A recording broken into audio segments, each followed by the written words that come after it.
जंगल का एक उसूल है, खुद को जिंदा रखना है तो दूसरों को मारना ही पड़ेगा। जी हाँ, भूख ऐसी चीज ही होती है कि फिर ये नजर नहीं आता कि आपके सामने कौन है। पर ऐसा नहीं है कि जंगली जानवरों में कोई दया नहीं होती, वे भी दयालु होते हैं और अपने से छोटे जानवरों को कई बार छोड़ने का फैसला कर लेते हैं। लेकिन कई बार वे अपनी भूख से इतना ज्यादा मजबूर होते हैं कि ना चाहते हुए उन्हें शिकार करना पड़ता है। आज की हमारी इस वीडियो में हमने कुछ ऐसे शिकारियों को दिखाया है जिन्हें ना चाहते हुए भी शिकार करना पड़ा, जबकि कुछ शिकारियों ने अपने शिकार को छोड़ने का फैसला किया। आइए दिखाते हैं। Battle between lioness and giraffe over her newborn baby. एक नवजात जिराफ जिसे पैदा हुए अभी कुछ ही समय हुआ है, वो अपनी माँ के साथ चलना सीख रहा होता है कि तभी एक भूखी शेरनी की नजर इस पर पड़ जाती है। शेरनी से बचने के लिए मादा जिराफ अपने बच्चे के साथ झुंड में आ जाती है, लेकिन फिर भी शेरनी उसका पीछा करती रहती है और देखते ही देखते मादा जिराफ अपने बच्चे को साथ लिए हुए झुंड से अलग हो जाती है। यहाँ मादा जिराफ और उसके बच्चों को शेरनी के साथ दूसरे लकड़बग्घों ने भी घेर लिया है। काफी दूर तक लगातार चलने के बाद एक डेड एंड आ जाता है, यानी अब मादा जिराफ और आगे नहीं जा सकती। इसलिए जिराफ पास के ही जमीन के दरार में रुकने का फैसला करती है और जैसे ही शेरनी जिराफ के बच्चे को अकेला पाती है, तुरंत उसे गर्दन से दबोच लेती है, जिससे बच्चे की गर्दन की हड्डी टूट जाती है। इसके बाद आप देख सकते हैं कि शेरनी जिराफ की गर्दन को मुंह में दबाए हुए तालाब के पास तक खींच के लाती है कि तभी अचानक से मादा जिराफ आ जाती है और शेरनी भाग जाती है। कुछ देर बाद मादा जिराफ के हटने पर शेरनी फिर वापस आती है और उसे घसीटकर दूसरी जगह ले जाती है, लेकिन तभी फिर से मादा जिराफ आ जाती है और शेरनी दूर जाके बैठ जाती है। कुछ देर बीतने के बाद जिराफ का बच्चा उठकर खड़ा हो जाता है।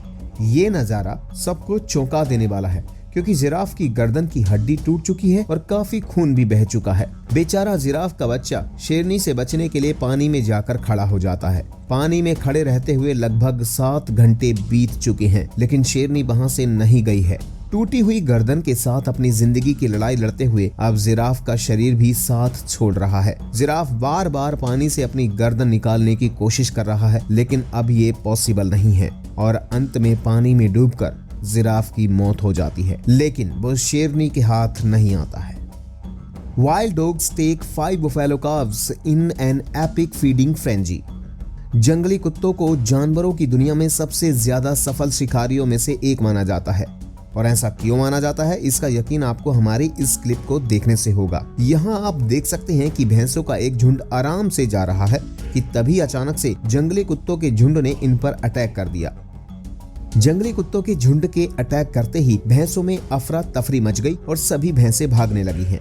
बेचारा एक बछड़ा थोड़ा पीछे छूट जाता है और इन कुत्तों के झुंड के चपेट में आ जाता है। सभी जंगली कुत्ते उस एक बछड़े को ही मारने के लिए अपने दांतों से काटना शुरू कर देते हैं कि तभी बछड़े को बचाने के लिए 2 भैंसें वापस आती हैं, लेकिन ये कुत्ते उन्हें भी दौड़ाकर काटने लगते हैं, जिससे वे भी भाग जाते हैं। इसके बाद आप देख सकते हैं कि कैसे सभी जंगली कुत्ते एक ही बछड़े को नोचने में लगे हुए हैं। कुछ देर बाद फिर से कुछ भैंसें बछड़े को बचाने आते हैं और फिर वही होता है। कुत्ते 2 गुटों में बंटकर बछड़े और बड़े भैंसों को चारों तरफ से काटने लगती हैं। बछड़े की माँ अपने बच्चे को बचाने की बहुत कोशिश करती है, लेकिन अंत में उसे खुद अपनी जान बचाने के लिए भागना पड़ता है। इसके बाद एक और भैंस बछड़े को बचाने की कोशिश करती है, लेकिन वो भी घायल हो जाती है और बछड़े को बचा नहीं पाती। और अंत में आप देख सकते हैं कि ये जंगली कुत्ते बछड़े का शिकार करने में सफल हो जाते हैं।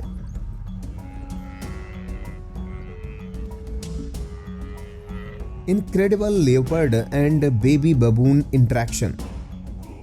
अगर आप इस मरे हुए बबून के पैरों की तरफ ध्यान से देखें तो आपको एक नवजात बबून दिखेगा। इसे पैदा हुए सिर्फ एक ही दिन हुआ है और मादा तेंदुए ने इसकी मां को मार डाला है और अब शायद इस बेबी बबून की बारी है। लेकिन ये क्या देखने को मिलता है, मादा तेंदुए ने इस बेबी बबून को नहीं मारा, बल्कि वो इसके बगल में आकर लेट गई है। इस एक दिन के बेबी बबून को बिल्कुल समझ नहीं आ रहा है कि वहाँ क्या हो रहा है कि तभी वहाँ एक लकड़बग्घा आता है। लकड़बग्घा के आते ही बेबी बबून की सुरक्षा के लिए मादा तेंदुआ उसे अपने मुंह में दबा लेती है और बबून को सुरक्षित जगह पर लेकर रख देती है। फिर वापस आकर लकड़बग्घे को बेबी बबून से दूर रहने की एक तरह की चेतावनी भी देती है। ये मादा तेंदुआ इस बेबी बबून के साथ घंटों रहती है और अब तो ये बेबी बबून भी मादा तेंदुए से घुल मिल गया है और तेंदुए के पीछे पीछे ही घूम रहा है। शायद बबून मादा तेंदुए को ही अपनी मां समझने लगा है। रात हो चुकी है और अब मादा तेंदुए को भूख भी लगने लगी है और अब वो ये सोच नहीं पा रही है कि वो बेबी बबून का शिकार करे या जाने दे। लेकिन अंत में मादा तेंदुए की ममता ही जीतती है और वो बेबी बबून का शिकार नहीं करती। तो दोस्तों आज के लिए बस इतना ही। आप हमें कमेंट करके बताइए इनमें से कौन सी क्लिप आपको सबसे ज्यादा खतरनाक लगी। और अगर वीडियो अच्छा लगी हो तो इसे लाइक और शेयर करें और चैनल को सब्सक्राइब करना ना भूलें। धन्यवाद।